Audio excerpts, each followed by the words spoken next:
Tandika n'erinnya Otubuulire n'Obuvunaanyizibwa n'ebbanga lye mumaze wano mwatandika mutya ekkanisa ey'abalokole mu myaka gino 26 nga mutandika ku lunaku lwe mwatandika ekkanisa y'abalokole yafaanana ng'etya mu Uganda eri abantu abakulembeze eri n'ebitundu mwe mwawangaaliranga? Abatulaba era abatuuliriza, amanya gange nze Bishop Ivan Wasolugolobi nga ntudde wano e Matuga mu Revival Christian Life Ministry mailo 12 ku Bombo Road. Njagala okubaaniriza mu programu yaffe eno olwaleero nga twebaza Katonda wano we tutudde twakamalawo emyaka 26. Emyaka 26 nga tuweereza Kristo, era nga njagala okutegeeza mu kiseera we twatandikira omuntu okugamba nti azze okusumba kyali kintu kirala nnyo, naye twebaza Katonda nti nno mu myaka 26 ate waliwo olugendo olukyuse. Njagala okutegeeza nti mu 1999 twatandika obuweereza, bwali mu ssomero olwaleero baliyita Ladybird Primary School. Awe twatandika ne sister wange bamuyita Esther Muwanga, Mukama yamutwala okubeera ne Mukama waffe, n'abaweereza abatonotono nga tutandika omulimu ogw'okubuulira enjiri mu Matuga. Mwalimu amakanisa nga 2, mwalimu Pentecostal Church, mwalimu New Hope, ate era n'oluvannyuma ne tubaamu n'ekkanisa ya Soul Winning. Gonna ago ge makanisa agasookaawo nga ekifo kyali nsiko, twali twakava mu lutalo ng'era abantu baali n'endowooza batagudde endowooza ya lutalo. Takeover yali yakabeerawo, naye Mukama n'atutuma okujja mu makkati g'olutalo. Ate waaliwo ne siriimu eyali ow'amaanyi ennyo mu 99 nga famire nyingi nnyo zifudde, zirimu kukaaba, zirimu kungubaga enjiri ng'abantu beetaaga essuubi eddamu. Mukama n'atutuma okutandika okubuulira enjiri nga tuwadde omutwe ogwoleka abaana bange bagende babeere baddembe, nga Mukama ayagala abantu be bagende babeere baddembe. N'atuma Matuga awo twatandikira. Abiseera ebyo ekkanisa kifaananyi ki kye yalina eri abantu? Baali bagimanyi? Yali temanyikiddwa? Ekkanisa ey'abalokole, ekkanisa y'abalokole yali temanyiddwa nnyo. Weewaawo twalina fellowships nga bunoowulira abeebafu, abalokole nga beebafu, abamu bennamirembe, n'abalala ng'abalokole bakatandika. Twalina mu 80 awo okusinga twalina ekkanisa y'abalokole, naye nga ogiwulira ku Redeemed, ogiwulira ewa Pastor Kayuwa, awo weewaali ng'esituka baagiyitanga Kiwempe Church. Yali ya Kiwempe bagugudde, kwegamba ng'ekkanisa naddala mu byalo yali babeewuunya, balaba baguba ddalu bantu batalina kyakola. So ekifaananyi kyali kibi, era nga tulina nnyo okwogerera Yesu waffe asobole okufuna akatebe kwatuula. Naye Mukama n'akola ebyamagero, obubonero ne bubaawo, abantu ne basaasumululwa, abantu ne bayambibwa. Abo kyo bwe twatandika. Ng'abalokole bo abapasita baali balabika batya eri kifaananyi kye baalina eri abantu? Obwavu bwali bwatukuba nnyo mu biseera ebyo, ng'abasumba baavu, era ng'omuntu okugenda gy'ali ng'alinga amuyamba omusemberera. Kwegamba baali basuzibwa. Abamu ku bantu be twatandika nabo baali bapakasi.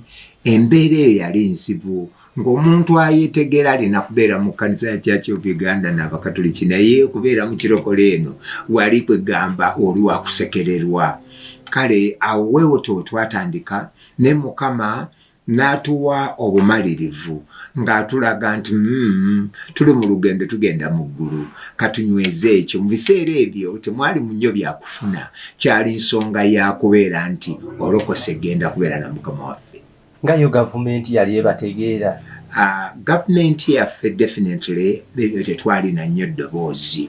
Twalina honorable abatuyambanga okubanga batukubira ku ddoboozi eri gavumenti mu internal affairs, naye nga okumanyikwa kwaffe kwali kutono era nga bwe bakuteekako ekintu nti omulokole yaggyeko amataala, omulokole yakoze bw'ati, nga buli omu akitwala butwazi kubanga tetwali na media, tetwali na makanisa manene, nga kwegamba embeera yaffe ya Katonda tulokola.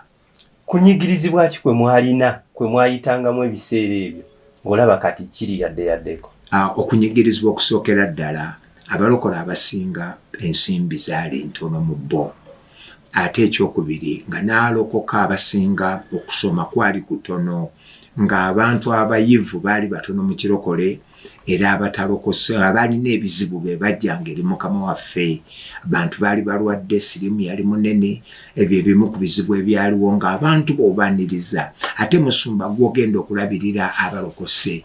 Eyo yali embeera ey'okutandika olugendo lwaffe. Abantu baali bakuyambanga n'omusumba. Ate kumpi alina kubeera nga investor, ayamba abantu abakuŋŋaanye, yabasuza, yabagabirira. Naye Katonda n'abeera mwesigwa, abantu abanyiikiriranga, ate ogenda okulabanga feesi zaabwe zikyuse.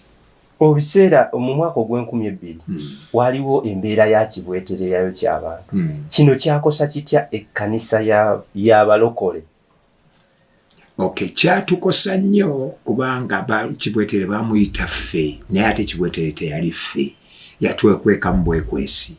Naye mu kiseera ekyo ate kyatuleetera okutandika okubeera organized.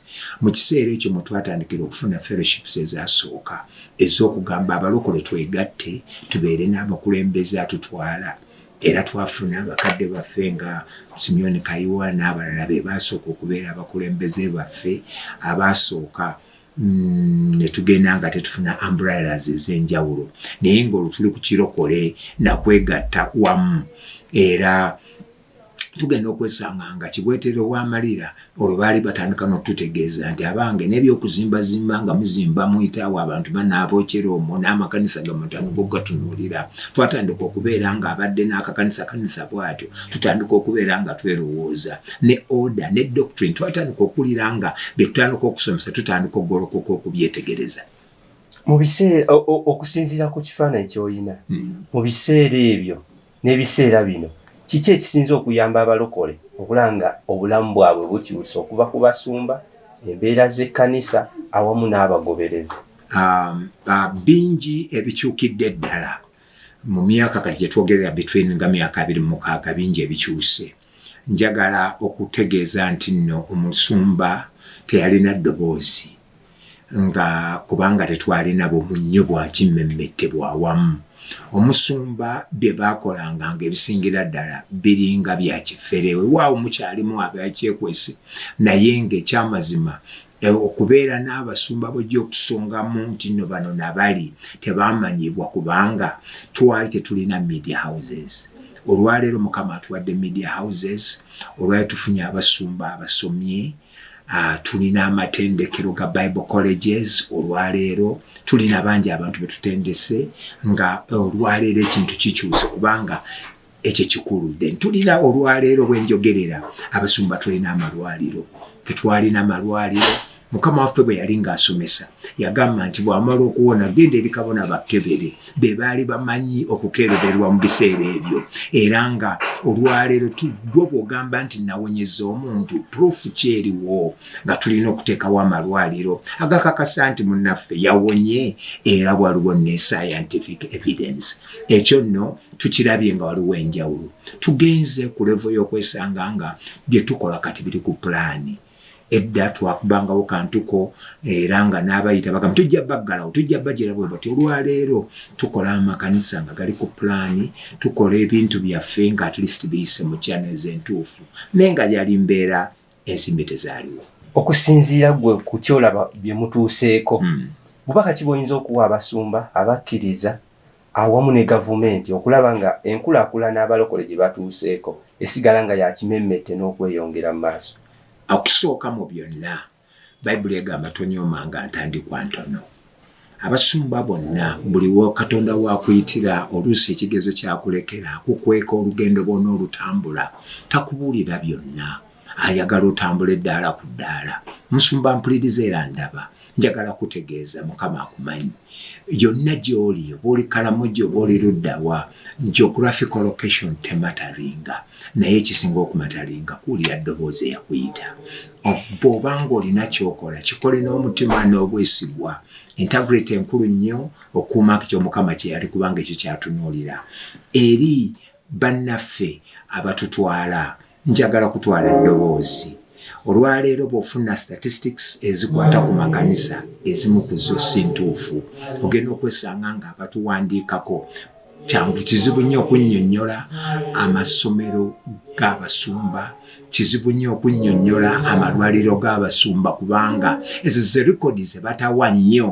kulaga nti abalokole balina kye bakoze naye nga abalokole balina kye bakoze singa otolaba impact y'abantu ababadde abatemu ababadde bamalaaya ng'olwaleero amakanisa bayingidde mu makanisa tekyandibadde nga n'abasumba bakyali debatable over okumanya nti nno tebagasa naye olwaleero genda okwesanga nga baga tubasensaringe naye nga fora naffe bennyini nga wadde tulina olugendo olw'okwesanga nga tweyongera okwegatta awo badde obunafu nga twetaaga okumanya nti tuzimba obwakabaka kubanga omulimu gwaffe gwa kuzimba obwakabaka individualism okubeera nga tulinga ffe twetunuulira kitukuba naye nga Mukama atubanja okumanya nti akoona ku mulala aba akoona ku Kristo kale twebaza Katonda census etulaze nti no namba ekula naye kakati shift yaffe tulina shifts ezizze nga twagala okuva mu by'okunoonya bammemba tugende ku mulama gwa Mukama ffe yagamba mugende mufuule abayigirizwa ekyo kye kigambo ekikulu ekisookera ddala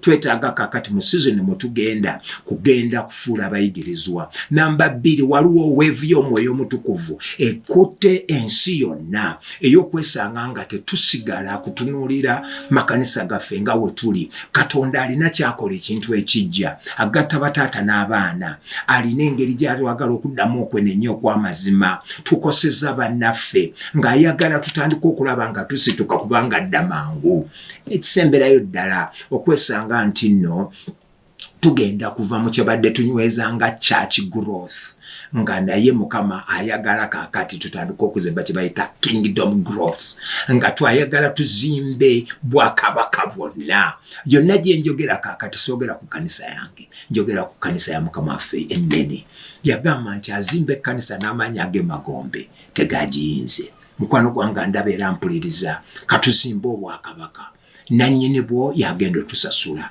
bino eby'oku nsi tuyitawo tulina okukola naye ate tulina ewaffe gye tugenda mu ggulu ekyo nno gwe mulama gwe twetaaga okuddamu twesaasire bannaffe abatulaba era abatuwuliza nga tolokokanga tusaasire byayinza okulaba nga tebibadde birungi naye Mukama waffe yatambula n'abayigirizwa be mwali mu Yudeya mulyamu olukwe so ttiimu eyinza okubaawo naye noonya ekirungi katukendeeze ku bibi n'okwerondalonda tunoonye ebirungi ebiri n'ebirabo ebiri mu bannaffe tuzimba obwakabaka mu myaka 2 maaso ejijja ekkanisa yandibadde efaanana etya tukubire ku kifaananyi ekkanisa yandibadde efaanana etya eri abakkiriza eri gavumenti endabika yaayo n'abasumba bennyini twandibadde ekkanisa tugivuga tutya emyaka 2 ejijja eyo prediction y'amaanyi nnyo ate nnene ate nga nzibu okusooka mu byonna Mukama waffe yagamba omubi agenda kweyongera okuba omubi wagenda kubeerawo ng'ate era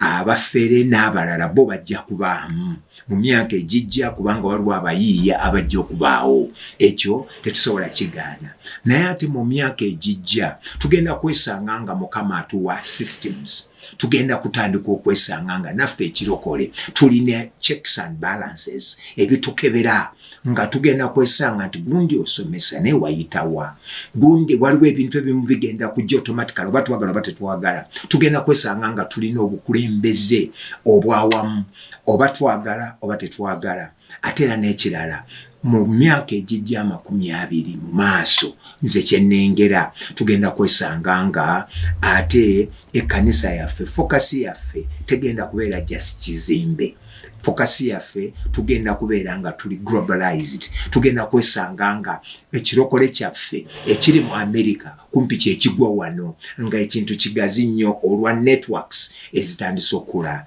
ez'amaanyi olinayo ak'enjawulo akatalekeka? Njagala okwongera okubategeeza bannaffe abatulaba era abatuwulira, Mukama atuwadde omukisa, tulinawo ku masomero, oyinza okwesanga nga towuliranga ku Revival Grammar. Twagala okwaniriza, olina abaana abaswetaaga okusoma, tujja basomesa. Twagala obategeeza mu matendekero aga Bible colleges tuli batendesi baago. Bw'obanga wandyagadde okusoma, akasimu kaffe kali 0772 4864 92. Tukubireko tutegeeze nandyagadde okusoma ntandikirawa. Ekyo nno nkwagaliza omukisa gwa Katonda kye nandyagadde okulekera, era Mukama akunkuumire.